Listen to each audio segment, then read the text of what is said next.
Since sharing my story about my struggles of being an underdog in college, I was overwhelmed at the response I got of so many people that had had a similar experience. Though college really was the hardest time for me and the most uphill battle I had to do, I did face some struggles in high school when I was getting ready to audition for college, and I thought that'd be an important thing to talk about. High school is a difficult time because I think for most kids, your experience is really limited to what you see in your school. Unless you're playing in a lot of community orchestras or doing a lot of festivals in the summer, you probably don't know what the average ability level is for most of the people applying to the schools you want to go to.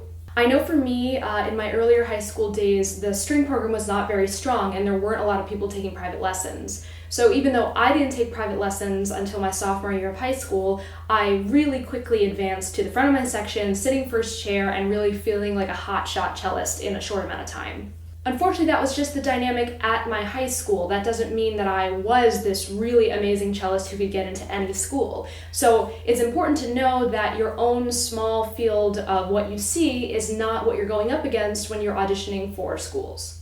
So my reality checks began when I started looking into schools that I wanted to apply, and one of the first things I did, which I recommend, was I took some lessons with teachers at the schools I wanted to attend. I got a really wide range of advice from these teachers, and some of the things that was said to me, I'm kind of shocked now as an adult that someone would say this to a 16-year-old. I heard pieces of advice like, if you are considering going into music and you can see yourself doing anything else, do the anything else. Only do music if it's the only thing that you could possibly see yourself doing. Now, I understand the intention of the person who gave this piece of advice. They think, maybe people go into music for the wrong reasons. They think it's going to be fun. It is fun. But they think it's going to be just like playing your instrument all day and everything just happens naturally. And obviously, if you've watched any of my other videos or you're trying to be a musician yourself, you know that it's not quite that simple. That being said, I don't think music should be seen as a last resort, which is basically what this person was saying with that advice. It's really unfortunate now to look back on some of the advice that I was given when I was younger and see just how bitter so many of these musicians are. And I think if you get a sense of bitterness or anger or frustration from somebody that's giving you advice, you might question their advice. Do you want to take advice from someone who has ended up in a career where they're unhappy? I personally would rather take advice from someone who's doing well, who has a positive outlook, and who feels like they really are where they belong. In addition to the person who said you should do anything else before you do music, I also had more personal comments given to me. I remember doing one sort of casual lesson sort of audition situation with a teacher at a school, and the guy was perfectly nice. I think he meant well with the things that he was telling me. But he asked me to play a scale in 3 octaves, and I played it for him, and I played some of my repertoire, and he said, I just want you to know what you're up against. He proceeded to tell me about the person he had seen before me and what their technical ability was. He said, I asked her to play a scale, and she just said, how fast, how many octaves, and she could just do it all. And I'm sitting there as a 16-year-old like, why are you telling me about this other student? How is that relevant to me? What am I going to gain from this information?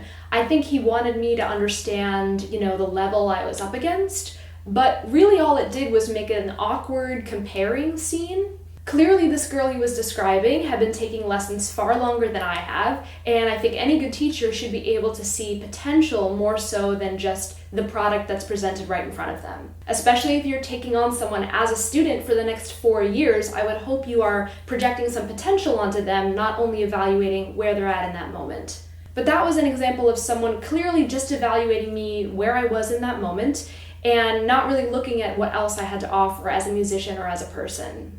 So the comparing was really, really unnecessary and not helpful. Actually, in that same audition, he asked me, I think I might have been 17 at the time. I was about to do my auditions.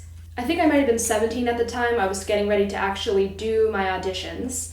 And, he said, well, you've only been taking lessons for such a short amount of time, why do you want to do this? What's making you decide that this is what you want to do? And I just said, I love playing the cello, there's no question in my mind. This is what I'm serious about. I've worked really hard to get where I am, and this is what I want to do. And he responded with, well, if you can't follow your dreams at 17, then when can you?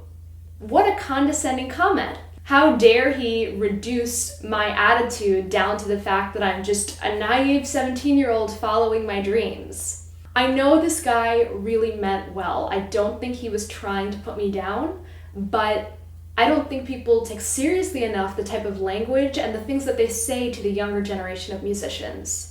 Again, I understand what these teachers were trying to accomplish with their comments. The last thing they want is another person dragging themselves through music school, practicing like crazy and working super hard for 4 years, only to realize at the end, I don't like this enough and I don't want to do this anymore, and then have to start all over in another career path. I get it. That would be, a really hard experience. And unfortunately, there are a lot of people who go through music school and come out on the other end wanting to do something else.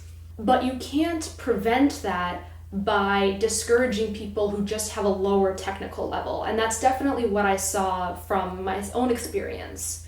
I did not hear of any teachers, giving personal counseling, maybe seeing a young student who had a lot of technical ability and asking them, well, what are your career aspirations? What motivates you to play? What do you hope to do after graduating?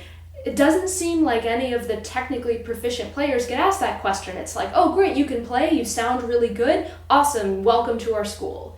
When in reality, I think those are the students that need to be asked, okay, you're good at this. You clearly have technical ability and you've practiced. Do you want to continue investing? Do you know what you're gonna make of yourself as a musician? I think these are important questions to ask all young musicians, regardless of technical ability.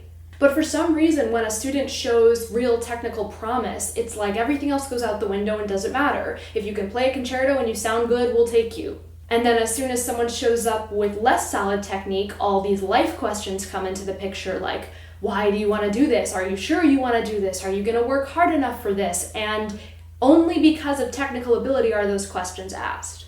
Obviously, a certain technical level is required to be a professional musician. But when you're 16, 17, even 18 years old, you're just entering college, you have a lot of technical growth that's still available to you.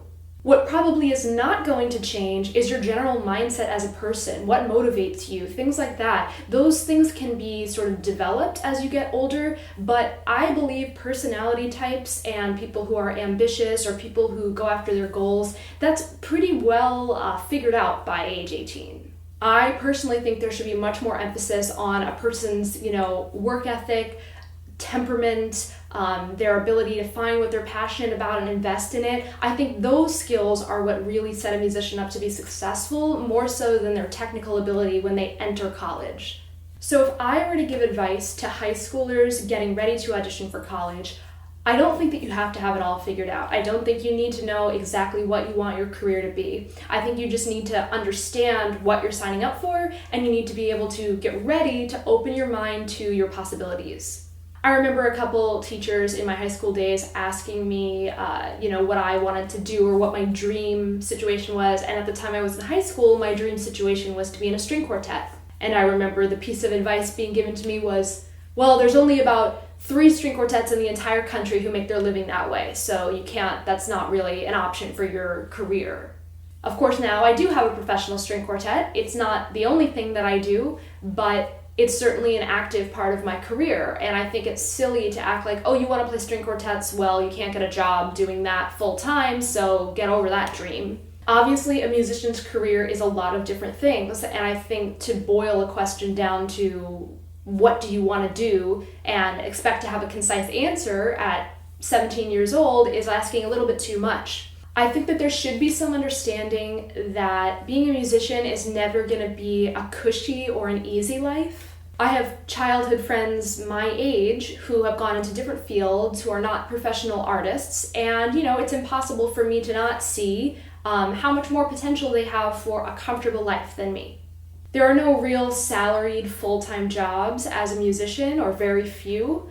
And even when you get a good job or a good gig, you're never really going to be making a ton of money the way you could in a completely different field. So if you're someone that wants to live a really comfortable life, have a nice, big, beautiful house, stuff like that, being a full-time musician might not be the career for you. If you're okay, not living a life of luxury and, having to be a little bit more careful about your finances and stuff like that, then it's completely doable and fine. I live a comfortable, happy life, but if I compare myself to engineers or people in marketing or people who have real jobs that have a lot of money to back them up, it's just not going to measure up. That being said, I get to do a job that I love every day. I get to express myself in my work. I get to make my own schedule, choose my own projects. Being a musician is really awesome. It just has, different downsides and different benefits than more traditional career paths.